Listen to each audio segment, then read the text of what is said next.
UFC 309 just wrapped up from Madison Square Garden in New York with Jon Jones retaining his heavyweight title by a third round spinning back kick to Stipe Miocic. The fight was as expected, completely dominated once again by Jon Jones. I mean, the greatest of all time. He looked amazing in the first round, took Stipe down with ease, threw about 1,000 elbows, busted Stipe open. Second round looked a little bit much the same.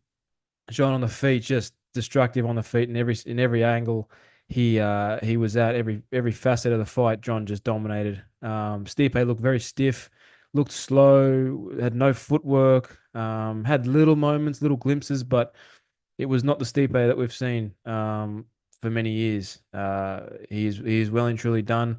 I stopped watching before the Rogan spoke to Stipe, so I'm not sure if he is retired, but it would seem likely after that result and that fight. He didn't look. It wasn't competitive at all. John was this was maybe the best version of Jon Jones I've seen in a very very long time. At least from my mind, at least the Gustafsson 2 fight, or I mean, you're looking at DC, at the last DC fight, is how good John looked in this fight. He looked amazing. I mean, obviously finished the fight with a spinning back kick to Stipe's gut and dropped Stipe, and that was all she wrote. John did actually say in the post-fight interview with Rogan that he will not be retiring. He doesn't think just yet. He said he's had some conversations with Dana and Hunter, and looks like we may be getting Jon Jones versus Tom Aspinall in 2025, which is crazy to say after everything he said, but he does look likely that he will be getting that fight. From what he said, we'll try and get an interview with his coach Brandon Gibson in the coming week and get a bit more clarity on what that situation looked like. But yeah, John, devastating, destructive performance.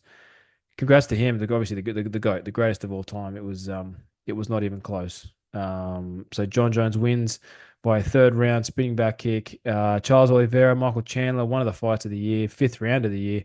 That fifth round was incredible. Oliveira winning by unanimous decision, dominated through 4 rounds, and then the fifth round was very close with Chandler having a bit of a comeback in the middle stage of that fifth round, and then the last 30 seconds of that fight was entertainment. Obviously, Chandler had Oliveira on his back and did the big Superman jump on his back twice, got back up, did it again. Incredible scenes from Chandler. Um, you would think Chandler, McGregor next, maybe Chandler, Holloway. That actually makes sense at lightweight. That'd be fun to see. And as for Oliveira, I think you give him the winner of Arman and Islam. Whoever wins that fight should be fighting Charles Oliveira after that performance. Um, Great fight. Definitely a one of the fights of the year. Contenders in that fifth round. Throughout the 4 rounds, it was very dominant for Charles. Fight of the year for Charles Oliveira because he fought so well. So great to see him come back with a win after the loss to Arman at UFC 300. But Chandler also looked decent. I think a little bit of time off played a factor, but he definitely looked all right. He looked in phenomenal shape, but he once that fight carries on a little bit, the explosiveness wears, and it's hard to fight his game plan as he is such an explosive fighter. Um, Bo Nickel picking up a win against Paul Craig, 30-27, I believe, over three scorecards. Pretty decisive, I think.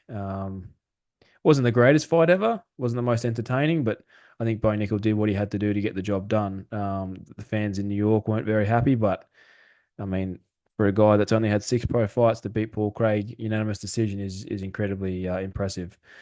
So congrats to Bo Nickel as well. Some other fun fights. Jim Miller picking up the big win. Who was another big one? The man that beat who was the man that beat Basil Hafez? Welsh fella. He looked really good. Oban Elliott, he looked really good. Big win for him. And yeah, I think it was actually a great card overall.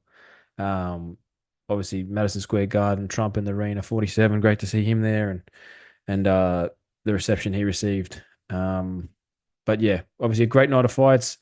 My instant reaction is it was a great night of fights. Jon Jones is the greatest of all time, unequivocally, without a doubt. And It's going to be interesting to see what happens with him and Tom Aspinall now. I mean, where does that fight go? How does that fight play out? I know the other day I said I want to see Alex Pereira. I don't think I don't think we'd see Tom Aspinall or Jon Jones, but looks like we're getting it. And if we are getting it, then holy smokes, that will be a very, very fun fight. I don't even know how you break that down just yet, but we will do in the coming months that ensue when that fight does get booked. Hopefully, we'll speak to Six Gun Gibson in the coming week and get a bit of clarity from him on that situation. But great night of fights. UFC 309 wrapped up from New York, Madison Square Garden. That's it for me, guys. Thank you for checking out my instant reaction. I appreciate it. Like, subscribe, comment, all those good things, and I will catch you in the next video.